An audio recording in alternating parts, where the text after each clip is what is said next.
में हमारी सेना का अपमान करने की हिम्मत हम जनता को दे सकते हैं? क्या हमारे सैनिकों के लात घूंसे, हमारे सैनिकों पर थप्पड़ चलाने की हिम्मत इस मुल्क में जिहादियों की हो सकती है और सरकार उसको सहन कर लेगी? मैं यहां से कविता शुरू करना चाहता हूं। 2 लाइन तय करेंगे कि आप इस तेवर को सुनना चाहते हैं कि नहीं सुनना चाहते। 2 पंक्तियों में तय करना चाहता हूं। ये पाकिस्तानी गालों पर दिल्ली के चांटे होते। अगली पंक्ति तय करेगी, पूरा सदन उठेगा तो कविता आगे बढ़ाऊंगा, वरना बदल दूंगा। ये पाकिस्तानी गालों पर दिल्ली के चांटे होते, गर हमने 2 के बदले में 20 शीश काटे होते।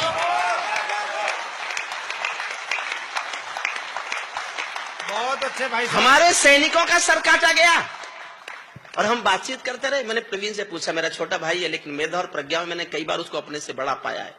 मैंने प्रवीण से पूछा, प्रवीण हमारे सैनिकों का सर काट के पाकिस्तान ने क्या किया होगा? बड़ा जवाब दिया आपके इस बेटे ने।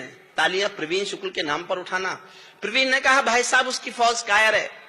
दुनिया में पहला उदाहरण है, बांग्लादेश के बनने के समय 93 में 1000 फौजियों ने हथियार डाल दिए थे। इससे बड़ी कायर फौज दुनिया में कोई हो सकती है? उसकी फौज आज भी कायर है।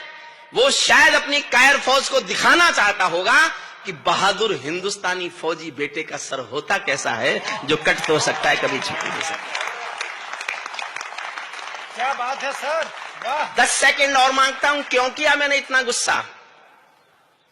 एक पिंजरे में पालतू तोता था किसी के पास।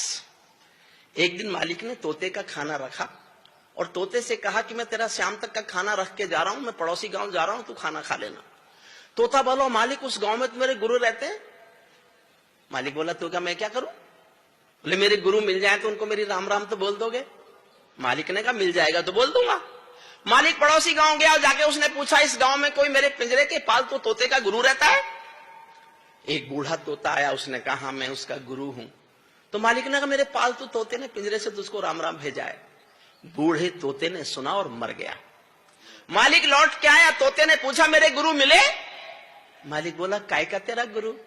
मैंने तेरी राम राम दी, वो तो सुनते ही मर गया।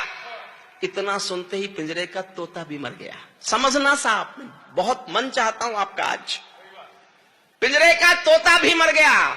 जब मालिक ने पिंजरा खोला तो तोते की आत्मा कहती चली गई कि मालिक तुम समझे नहीं, मेरे गुरु ने मेरे लिए संदेश भेजा है कि जिसको आजाद होना है उसको मरना आना चाहिए। और ये कहानी मैंने इसलिए सुनाई, भारत 1947 में आजाद तो हुआ लेकिन फिर कभी मरने को तैयार नहीं हुआ। इसलिए रोज मरता है, खंडों में मरता है, कभी बंबई में मरता है, कभी संसद में मरता है, कभी पठानकोट में मरता है, कभी उरी में मरता है और कभी सैनिकों के अपमान को सह करके मरता है। क्या बात है, वाह। दुनिया में किसी मुल्क में आपने कभी सुना कि सेना के सिपाही को जिसके पास स्टेन गन है वो जिहादी की लात खा ले, चाटा खा ले और रिएक्ट ना करे? तब कविता सुनना। ये पाकिस्तानी गालों पर दिल्ली के चांटे होते, पहले ही 2 के बदले में 20 शीश काटे होते। बार बार दुनिया के आगे हम ना शर्मिंदा होते और हमारे सारे सैनिक सीमा पर जिंदा होते। ये कैसा परिवर्तन है, जोश में सुनाना चाहता हूं, जोश में सुनना चाहता हूं। ये कैसा परिवर्तन है खुददारी के आचरणों में। सेना का सम्मान पड़ा है चरमपंथ के चरणों में। किसका खून नहीं खोलेगा सुन पढ़कर अखबारों में। सिंहों की गर्दन कटवा दी चूहों के दरबारों में। सिंहों की गर्दन कटवा दी चूहों के दरबारों में। बार बार की गद्दारी को भारत क्यों सह जाता है? अगली पंक्ति पर देखना चाहता हूं कितनी तालियां उठती हैं। मैं जानता हूं ये समय कविता पढ़ने का नहीं है, कविता पाठ का नहीं है। ये तो केवल और केवल कविनगर का एक कवि सम्मेलन है जो इतिहास में एक नया पृष्ठ जोड़ रहा है। प्रवीण शुक्ल के संचालन में इतिहास में जुड़ते इस पृष्ठ का मैं भी हिस्सा बनना चाहता हूं। आप तो हिस्सा हैं ही। 2 पंक्तियों पर प्रतिक्रिया चाहता हूं और जानना चाहता हूं कि इस कविता को आप मन से स्वीकारेंगे तो आगे पढ़ूंगा, वरना मेरे पास गाऊंगा कविताएं, ऐसी बहुत कविताएं जिन पर आप बहुत ताली बजा सकते हैं। बार बार की गद्दारी को भारत क्यों सह जाता है? ज्यादा संयम भी दुनिया में कायरता कहलाता है। ज्यादा संयम भी दुनिया में कायरता कहलाता है। हमने 68 साल खो दिए श्वेत कपोत उड़ाने में, खूनी पंजों के गिद्धों को गायत्री समझाने में। भैंस के आगे बीन बजाना बहुत हो चुका, बंद करो। खुद को बिच्छू से कटवाना बहुत हो चुका, बंद करो। नाग फनी पर बेला चंपा कभी नहीं खिलने वाले, पत्थर की आंखों में आंसू कभी नहीं मिलने वाले। बहुत अच्छे। बंदूकों की गोली का उत्तर सद्भाव नहीं होता, हत्यारों के लिए हिंसा का प्रस्ताव नहीं होता। कोई विषधर कभी शांति के बीज नहीं बो सकता है, और भेड़िया शाकाहारी कभी नहीं हो सकता है, और भेड़िया शाकाहारी कभी नहीं हो सकता है। पीपल छाया मांग रहा था यूं की करके पेड़ों से। मोदी जी बिना बुलाए नवाज शरीफ के यहाँ चाय पीने चले गए। मैंने पूछा क्यों गए आप? बोले शांति लेने गया था। मन का ले आए। 125 करोड़ का नेता बिना बुलाए दूसरे उसके घर, जो विश्वसनीय ही नहीं है, जो विश्वासघात करता है, उसके घर चाय पीने जाए तो कभी क्या लिखेगा सुना। अपने लोगों से जिनके आशीर्वाद से मैं कभी बनाऊं, कुंवर बेचैन जैसा बड़ा ऋषि पुरुष हमारे बीच बैठा है, उनके चरणों में रखता हूं। पीपल छाया मांग रहा है यूं की करके पेड़ों से, जैसे कोई शेर सुरक्षा मांग रहा हो भेड़ों से। जैसे कोई शेर सुरक्षा मांग रहा हो भेड़ों से, जैसे कोई मोती खोजे झीलों की गहराई में। भारत पाकिस्तान के 68 साल के रिश्ते एक पंक्ति में सुन लो। एक पंक्ति जी है भारत पाकिस्तान ने 68 साल से। जैसे कोई मोती खोजे झीलों की गहराई में, हम कस्तूरी खोज रहे हैं उल्लू की परछाई में। हम कस्तूरी खोज रहे हैं उल्लू की परछाई में। जब सिंहों की राजसभा में गीदड़ गाने लगते हैं, तो हाथी के मुंह के गन्ने चूहे खाने लगते हैं। रावलपिंडी वालों को सपने में काल दिखाओ तो। एक बिलावल साहब है उधर, उसने बयान दिया मुझे पूरा कश्मीर चाहिए, इंच इंच पूरा। हमारे नेता नाराज हो गए, पूरा मांग रहा है। मैं नाराज नहीं हुआ, मैं खुश हुआ कि भाई चलो इसको देंगे पूरा, पहले ले तो लें पूरा। देने के लिए पहले लेना पड़ेगा ना, तो हमने कहा चलो पहले ले लेते हैं, फिर देखेंगे दे कि नहीं दे। लेकिन मैंने जवाब दिया, गाजियाबाद के लोगों की तरफ से जवाब दिया कि बिलावल तुझे हमसे कश्मीर चाहिए।